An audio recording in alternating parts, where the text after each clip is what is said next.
సిద్దిపేట జిల్లా కేంద్రంలో బాబు జగ్జీవన్ రామ్ జయంతిని కాంగ్రెస్ నాయకులు ఘనంగా నిర్వహించారు. కార్యక్రమంలో భాగంగా సిద్దిపేటలోని బాబు జగ్జీవన్ రామ్ విగ్రహానికి కాంగ్రెస్ నాయకులతో కలిసి నియోజకవర్గ ఇన్ఛార్జ్ పూజల హరికృష్ణ పూలమాలలు వేసి ఘనంగా నివాళులర్పించారు. అనంతరం పార్టీ నాయకులతో కలిసి ఆయన మాట్లాడారు. మంత్రిగా, ఉప ప్రధానిగా బాబు జగ్జీవన్ రామ్ దేశానికి ఎంతో సేవ చేశారని గుర్తు చేశారు. అంతేకాకుండా కాంగ్రెస్ పార్టీలో ఎన్నో కీలకమైన బాధ్యతలు చేపట్టి పార్టీ బలోపేతానికి ఎంతో కృషి చేశారన్నారు. నేటి తరం యువత ఆయన ఆశయాలకు అనుగుణంగా నడుచుకోవాలని పిలుపునిచ్చారు.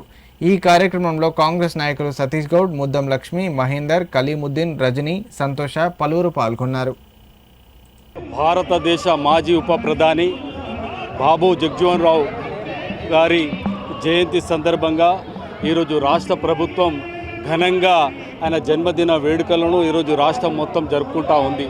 అందులో భాగంగా సిద్దిపేటలో కూడా ఈరోజు అధికారికంగా మరియు కాంగ్రెస్ పార్టీ శ్రేణులంతా కలిసి బాబు జగ్జీవన్ రామ్ జయంతిని ఘనంగా సిద్దిపేటలో నిర్వహించడం జరుగుతూ ఉంది.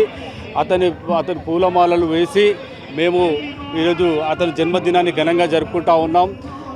అతను ఎప్పుడు కూడా చిన్నప్పటి నుంచి బీహార్లో పుట్టినప్పటికి కూడా విద్య ద్వారానే సమాజంలో మార్పు తీసుకురావచ్చనని దృఢంగా నమ్మి విద్యను బాగా ప్రోత్సహించి విద్యలో ఉన్నత శ్రేణులకు తీసుకొచ్చి అప్పుడు మహాత్మా గాంధీ గారి ఆశయాలను కొనియాడి స్వతంత్ర పోరాటంలో పాల్గొని బ్రిటిషులకు వ్యతిరేకంగా పోరాడినటువంటి వ్యక్తి బాబు జగ్జీవన్ రామ్ గారు.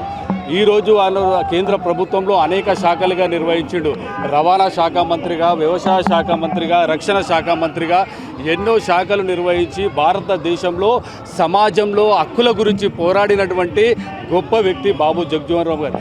నేటి తరానికి కూడా ఇంకా అతని ఆశయాలను పల్లె పల్లెల, గ్రామ గ్రామాల ఈరోజు గుర్తు చేసుకొని అతని బాటలో అందరూ నడవాలని మనస్ఫూర్తిగా కోరుకుంటా ఉన్నాను.